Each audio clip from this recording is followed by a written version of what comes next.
මේ වීඩියෝ එක නරඹන පින්නතුණු සියලුම දෙනාට පළමුවෙන් ත්‍රිවිධ රත්නත්‍රයේ ආශිර්වාදය ප්‍රාර්ථනා කරමින් අද සමාජයේ බොහෝ දෙනෙක් බහුතරයක් දෙනෙක් තමන්ගේ තිබෙන්නා වූ ගැටලු ප්‍රශ්න මේ දේවල් විසඳා ගැනීම සඳහා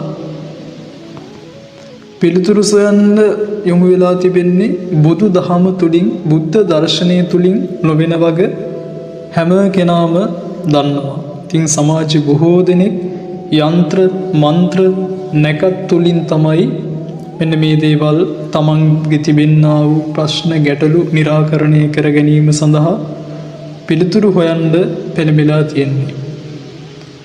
බුද්ධ දර්ශනයේ අදහන බෞද්ධ ප්‍රජාවත් මෙවන් මිත්‍යා දෘෂ්ටික දේවල් පස්සේ ගමන් කරනවා නම් ඇත්තටම ඒ පුද්ගලයෝ මේ බුද්ධ දර්ශනයේ පිළිබඳව කිසිදු ගැඹුරු අවබෝධයකින් නොයුක්ත පුද්ගලයන් හැටියට අඥාන මෝඩ නූගත් පුද්ගලයන් හැටියට හැඳින්වීමට පුළුවන්කමක් තිබෙනවායි කියන කාරණාව අද සමාජයේ ජීවත් වෙන ධර්ම මාර්ගයට අනුගත වෙමින් ජීවත් වෙන බොහෝ දෙනෙක් පිළිගන්නවා. ඉතින් ওই පින්නතුනුත් තමන්ගේ තිබෙන්නා වූ ප්‍රශ්නවලට විවිධාකාර ප්‍රශ්නවලට පිළිතුරු සෙවීමට යන්ත්‍ර මන්ත්‍ර ජ්‍යොතිෂ්‍ය මේ දේවල් පස්සේ තාමත් ගමන් කරනවද?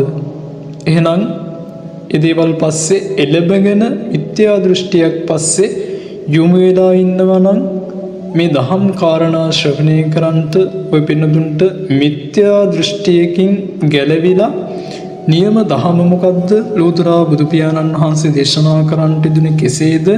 මේ යන්ත්‍ර මන්ත්‍ර නැකත් ජ්‍යොතිෂ්‍ය පිළිබඳව බුදුහාමුදුරුවෝ දේශනා කරන්නට දුන්නේ මොන ආකාරයටද කියලා කරුණු කාරණා සිහිපත් කරමු.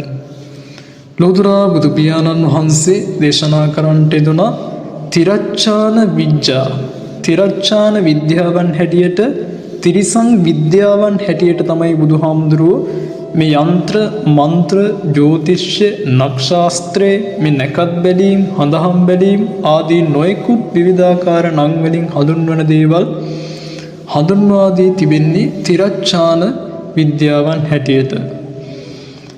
එතකොට බුද්ධ දර්ශනය තුල පෙන්වා දෙන්නේ බාහිර බලවේගයක් මත නොවේයි තමන් තුළ තිබෙන්නා වූ ස්වකීය ප්‍රඥාව අවදි කරලීමට හැකියාවක් තිබෙන්නේ.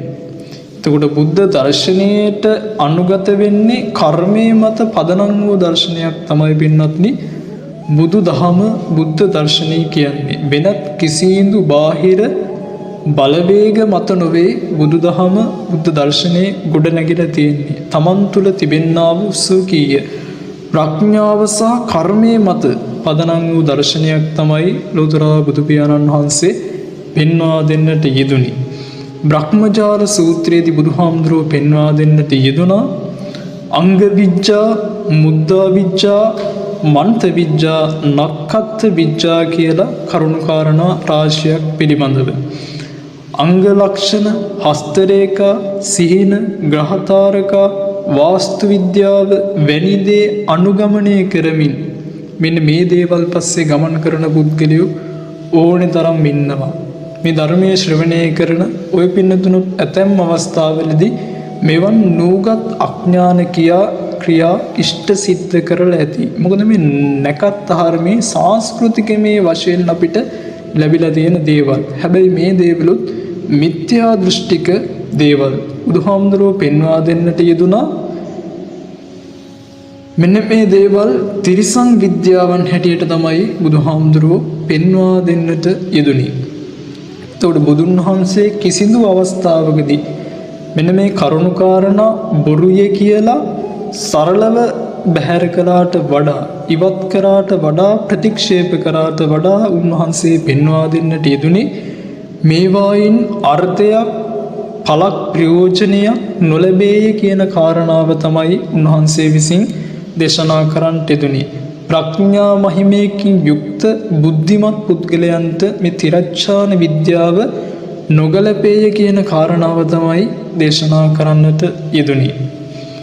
එතකොට මේවා පස්සේ ගමන් කරන පුද්ගලයා තැනැත්තා සැබෑ යථාර්ථය දකින්නේ නැහැයි කියන කාරණාව උන්වහන්සේ මනාව දේශනා කරන්නට යෙදුණා. එතකොටද වර්තමාන සමාජයේ දිහා බලපුවාම ඇතැම් චීවරයේ දරාගෙන සිටින ඇතැම් භික්ෂූන් වහන්සේලා පවා මෙන්න මේ යන්තර මන්තර වෙදකම ඔය නක්ෂාස්ත්‍රයේ ජ්‍යෝතිෂ්‍ය හඳහම් බලන ඒවා නේද නැකත් හදන ඒවා සමාජයෙන් මුදලක් අය කරමින් ලාභ අපේක්ෂාවෙන් ඒ දේවල් වල නිරත වෙනවා කියන කාරණාව බෞද්ධ ප්‍රජාව ඔය පින්නතුන් හැම කෙනාම දන්නවා. ඉතින් ඒක නිසා බුදුහාමුදුරුවෝ විනය නීතියක් පනවන්නට යෙදුණා. භික්ෂුන් වහන්සේලා මෙවැනි දේවල් වලින් ජීවිකාව සරිකර ගැනීම උදෙසා මේ දේවල් කරනවා නම් දුක්ඛටාපත්තියක් සිදු වෙනවායි කියන කාරණාව විනේදී උන්වහන්සේ විසින් දේශනා කරන්නට යෙදුණා. එතකොට මේ දේවල් අශෝභන ක්‍රියාවක් නේද? භික්ෂුන් වහන්සේ නමකට නොගැලපෙන අශීලාචාර දුෂ්චරිත තිරිසන් විද්‍යාවක් හැටියට තමයි උන්වහන්සේ විසින් පෙන්වා දෙන්නට යෙදුනේ. නිවනට කිසිම ආකාරයකින් හේතුභූත වෙන්නේ නැහැ, හේතුපකාරී වෙන්නේ නැහැ කියන කාරණාව තමයි උන්වහන්සේ විසින් දේශනා කරන්නට යෙදුනේ. එතකොට අද වර්තමාන සමාජයේ ඉන්න බොහෝ දෙනෙක් මුදල් ඉපැයීමේ මාර්ගයක් විදිහට මේ දෙවියන් ආවේශ වෙනවායි කියලා විවිධාකාර අන්දමින් දේවල් ගොඩනගමින් මිනිස්යන්ට විවිධාකාර මවාපෑම් කරමින් තමන් ඒක ජීවිතේ ගෙවා ගන්න ඕනෑවට වෘත්තියක් විදිහට මේ දේවාල එහෙම දාගෙන ඉදාමත් බොරුවෙන් මිත්‍යා දෘෂ්ටියකින් තවත් මිනිස්සෙක්ව රවට්ටනවායි කියන අරමුණින් කටයුතු කරන පුද්ගලයෝ ඕනි තරම් ඉන්නවා. ඉතින් ඇතැම් පුද්ගලයෝ ඉන්නවා ඒ පුද්ගලයන්ට විවිධාකාර අන්දමින් මානසික ප්‍රශ්න ගැටලු එහෙමත් තිබෙනවා. ඉතින් මේගොල්ලෝ මිත්‍යා දෘෂ්ටියක එළඹගෙන මේ දෙවියන් තමන්ගේ ශරීරයට ඇඟ ඇතුළට ආවේශ වෙනවායි කියලා මේ බොරු දේවල් සමාජයට පෙන්වා දෙමින් මුදල් ගරා කන විවිධාකාර දේවල් අද සමාජයේ ඉෂ්ට සිද්ධ කරන පුද්ගලයෝ ඕන තරම් ඉන්නවා. එතකොට ඇත්තටම දෙවියන් තමන්ගේ ශරීරයට ආවේශ වෙනවායි කියන වෙනවාද කියන කාරණාව පිළිබඳව බුදුහාමුදුරුවෝ පෙන්වා දෙන්නට යෙදුණා දේවතා සංයුත්තේදී. ඉතින් මේ කාරණාව ගැනත් අපි සිහිපත් කරෝතින් එහෙම සග්ගායව කියන සූත්‍රයේදී බුදුහාමුදුරුවෝ පෙන්වා දෙන්නට යෙදුණා මනුස්ස ගන්ධෝ දේවානං අමිත්තෝ හෝති. ඒක තේරුම තමයි සරල සිංහල පාඨය තමයි මිනිස්යන්ගේ ගන්ධය දෙවියන්ට අමිහිරි දෙයක් හැටියට තමයි දේවදා සංයුත්තේ සග්ගායව සූත්‍රයේදී පෙන්වා දෙන්නට යෙදුනේ. එතකොට මිනිස් ශරීරයේ තුල දෙවියන්ට එනවායි කියන්නේ ඉවසාගත නොහැකි ඉමහත් දුර්ගන්ධයක් පුදුමාකාර ගඳක්ලු එනවායි කියන්නේ මනුස්යෝ ළඟින් විශේෂයෙන්ම දුසිල්වත් මනුස්යෝ ළඟින් එනවායි කියන්නේ පුදුමාකාර දුර්ගන්ධයක්ලු.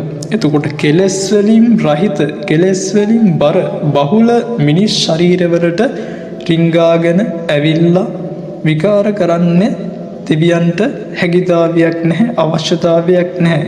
ඉතින් එතනදිත් පැහැදිලි වෙනවා ආවේශ වීම යනු යහපත් අමනුෂ්‍ය බලපෑමක් හෝ මානසික තත්ත්වයක් පමණක් බව සෑම සිළු දෙනාටම පැහැදිලි වෙනවා. ඉතින් ඒක නිසා ලෝතර බුදු පියාණන් වහන්සේ තමයි මේ කාරණා දේශනා කරන්නට යෙදුනේ. ඉතින් තිරච්ඡාන විද්‍යාව මේ තිරිසන් ධර්ම වලින් තිරිසන් විද්‍යාව වලින් බැහැර වෙලා තමන්ගේ ජීවිතයේ සිල්වත් ගුණවත් තමන්ගේ ජීවිතය ගත කරන්න පුළුවන් නම් වටිනවා වැදගත්. ලෝතර බුදු පියාණන් වහන්සේ පැහැදිලි කරන්නට යෙදුණා මේ ජ්‍යොතිෂ්‍ය සහ කර්ම විපාක සිද්ධාන්තයේදී ආහෙම උන්වහන්සේ දේශනා කරන්නට යෙදුණා. මහා කම්ම විභංග සූත්‍රයේදී උන්වහන්සේ විස්තරාත්මකව පැහැදිලි කරන්නට යෙදුණා ග්‍රහයන්ට වඩා ග්‍රහ තාරකාවන්ට වඩා කර්මය බලවත් වෙන බව ලෝතර බුදු පියාණන් වහන්සේ දේශනා කරන්නට යෙදුණා. එතකොට අද ඔබ කරන කුසල කර්මයේ කුසල ක්‍රියාව පන්සිල් රැකීම මෛත්‍රිය වැඩිම ආදී ඊටමත් වටින වැදගත් ක්‍රියාදාමයන් ඉෂ්ට සිද්ධ කරද්දී ඕනෑම ග්‍රහ දෝෂයකට වඩා ශක්තිමත් ආරක්ෂාවක් සැලසෙනවායි කියන කාරණාව උන්වහන්සේ විසින් දේශනා කරන්නට දුනා. එතකොට යහපත් දේවල් කරන්නට මොහොතක් සුබ නැකතක් එහෙම කිසිම තැනකදී උන්වහන්සේ විසින් පෙන්වා දීලා නැහැ. හොඳ සිතින් හොඳ අරමුණින් මොනියම් වූ ඊටමත් වටින වැදගත් ක්‍රියාදාමයක් ඉෂ්ට සිද්ධ කරනවා නම් ඒකට සුබ මොහොතක් කියලා දෙයක් එනකන් බලාගෙන ඉන්නට අවශ්‍යතාවයක් නැහැ. ඉතින් අද වර්තමාන සමාජයේ බලපුවාම ඇතැම් මිනිස්සුયો ඉන්නවා මරුණ මිනිස්යාගේ මල කුණ මල මෘත ශරීරයේ මල මිනි එළියට ගන්නට වෙලාව බලනවා. ඉතින් මෙවන් අඥාන මෝඩ නූගත් ක්‍රියාදාමයන් ඉෂ්ට සිද්ධ කරනවා නම් ඔය පින්නතුනොත් ඔය පින්නතුන්ගේ නගරවල වල ගම්වල මේ වගේ ඉදාමත් මිත්‍යා දෘෂ්ටික දේවල් ඉෂ්ට සිද්ධ කරනවා නම් ඕනේ තරම් ඔය පින්නතුන් දැකලා ඇති මේ දේවල්. ඉතින් බුදු පියාණන් වහන්සේ මෙවන් කාරණා සහ මුලින්ම ප්‍රතික්ෂේප කරන්නට යෙදුනා තිරච්ඡාන විද්‍යාවන් හැටියට උන්වහන්සේ විසින් දේශනා කරන්නට යෙදුනා. එතකොට සැබෑ ආරක්ෂාව තියෙන්නේ කොතනද කියලා අපි කල්පනා කරලා බැලුවොත් එහෙම උන්වහන්සේ විසින් දේශනා කරන්නට යෙදුනා ආලවක සූත්‍රේ, මහා මංගල සූත්‍රේ නේද? මේ වගේ කාරණා සිහිපත් කරන්නට යෙදුනා. සච්ඡන් දමෝ චාගෝ කන්ති සත්‍ය දමනේ පරිත්‍යාගයේ සහ ඉවසීම මෙන්න මේ කියන ඊටමත් ගුණාංග තමයි තමන්ගේ ජීවිතේ ඇති කරගන්නට අවශ්‍ය වෙන්නේ. මන්ත්‍ර යන්ත්‍ර මේ දේවල් වලට වඩා සත්‍ය වචනේ ඊටමත් බලවත් බලගතුයි කියලා උන්වහන්සේ විසින් දේශනා කරන්නට දුනා. සත්‍ය කිරිය සත්‍ය වචනම කතා කරන්නට අවශ්‍යයි. ඒ ඊටමත් බලවත්ය කියන කාරණාව මනාව සිහිපත් කරන්නට යෙදුනා දේශනා කරන්නට යෙදුනා. ඔය පින්නතුන් සිල්වත් නම් ධර්මයේ තුල ජීවිකාව ගත කරනවා නම් අනිවාර්යයෙන්ම ධර්මයේ විසින් ඔබව ආරක්ෂා කරනවායි කියන කාරණාව උන්වහන්සේ දේශනා කරන්නට යෙදුනා. ධම්මෝ හවේ රක්කති ධම්මචාරී කියන මෙන්න මේ කාරණා දිහා බලපුවාම දහම් කාරණා දිහා බලපුවාම අපි සෑම ශ්‍රද්ධාවටම මේ පිළිබඳව විස්තරාත්මකව දැන කියා ගැනීමට දැන ඉගෙන ගැනීමට අවබෝධ කර ගැනීමට හැකියාවක් තිබෙනවායි කියන කාරණාව සෑම ශ්‍රද්ධාවටම වැටහෙනවා අවබෝධ වෙනවා. ඉතින් මතම් පුද්ගලෝ ඉන්නවා වයස්ගත පුද්ගලෝ ඉන්නවා. ඉතින් මේ තරුණ පිරිසට වඩා විශේෂයෙන්ම වයස්ගත වූ පුද්ගලයන් මේ යන්ත්‍ර මන්ත්‍ර කේන්දර ජ්‍යොතිෂ්‍ය මේ ග්‍රහතාරකා නක්ෂාස්ත්‍රේ මේ දේවල් පස්සේ ගමන් කරන පුද්ගලයෝ ඕන තරම් අද වර්තමාන සමාජයේ දකින්නට ලැබෙනවා. ඉතින් ඒක නිසා මේ දේවල් වලට ලෝතුරා බුදු පියාණන් වහන්සේ දේශනා කරන්නට දුනා දජග්ග සූත්‍රයේදී යදා හවේ පාතුන් භවಂತಿ ධම්මා තදස්ස සබ්බේ භය බෙහෙරවා විනයං ගච්ඡanti නේද? උන්වහන්සේ පෙන්වා දෙන්නට යෙදුනා බියක් තැති ගැනීමක් ආවිට ගුරුකම් සොයා යන්නේ නැතුව මේ යන්ත්‍ර මන්ත්‍ර එන්න මේ කියන තිරච්ඡාන විද්‍යාවන් පස්සේ තිරිසන් විද්‍යාවන් පස්සේ නොගොස් බුදුගුණ සිහි කරමින් ලෝතුරා බුදු පියාණන් වහන්සේගේ ගුණ සමුදායන් අනන්තයි අප්‍රමාණයි කියලා නිම කරන්නටවත් පුළුවන්කමක් නැති තරම් සිත ධර්මයේ තුල පිහිටවන්න මනාව තමන්ගේ සිත ධර්මයේ තුල පිහිටවන්න කියන කාරණාව තමයි සිහිපත් කරන්නේ.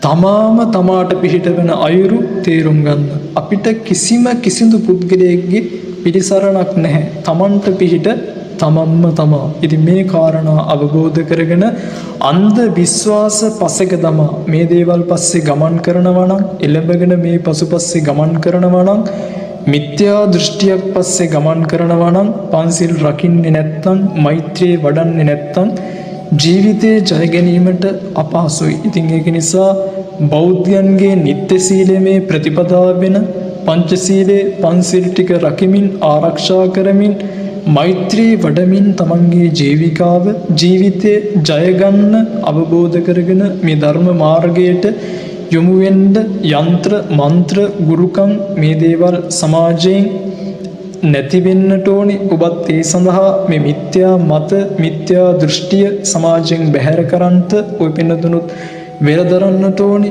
ඉතින් ඒක නිසා අද වර්තමාන සමාජයේ දිහා බලපුවාම අපිට පේනවා බොහෝ දෙනෙක් ප්‍රශ්නවලටත් මුහුණ දෙනවා මෙන්න මේ කාරණා නිසා. තමන් තුළ තිබෙනා වූ ධනෙ මිල මුදල් අනන්ත අප්‍රමාණව නැති කරගන්නවා ඇතැම් පුද්ගලයෝ මේ කොඩි වින කරලා කියලා තමන්ට. ඉතින් මෙවන් ඊටමත් පහත් මානසික මට්ටම් වල ඉන්නවා නම් ධර්මයට යොමු වෙන්න ඊටමත් වටින වැදගත් දහමක් තමයි ලෝතර බුදු පියාණන් වහන්සේ විසින් දේශනා කරන්නට යෙදුනේ. පණ්ඩිත ප්‍රඥාවන්ත පුද්ගලයන් උදෙසා ඊටමත් මනාව උන්වහන්සේ විසින් දහම දේශනා කරන්නට යෙදුණා. ඉතින් මේ කරුණු කාරණා අවබෝධ කරගෙන මිත්‍යා දෘෂ්ටියෙන් බැහැර වෙලා සම්‍යා දෘෂ්ටියට යොමු වෙලා තමන්ගේ ජීවිතයේ ඊටමත් වටින ගුණගරුක විදිහට සමාජය තුළ දහමට අනුගත වෙමින් මේ යంత్ర මන්ත්‍ර ගුරුකම් ජ්‍යොතිෂ කියන දේවල් වලින් බැහැර වෙලා මේ කිසිම දෙයක් පින්වත්නි නිවනට හේතු භූත වෙන්නේ නැහැ, හේතුපකාරී වෙන්නේ නැහැ කියන කාරණාව ලෝතර බුදු පියාණන් වහන්සේ විසින් දේශනා කරන්නට යෙදුණා. ඉතින් ඒක නිසා ධර්ම මාර්ගයට අනුගත වෙමින් මේ නිවන නැමැති ශ්‍රේම භූමිය කරා ගමන් කරන ඔය පින්තුන් සීලූම දෙනාම මේ කාරණා අවබෝධ කරගන්නට කියන කාරණාව සිහිපත් කරනවා. පින්තුන් සීලූම දෙනාට තෙරුවන්ගේම සරණයි.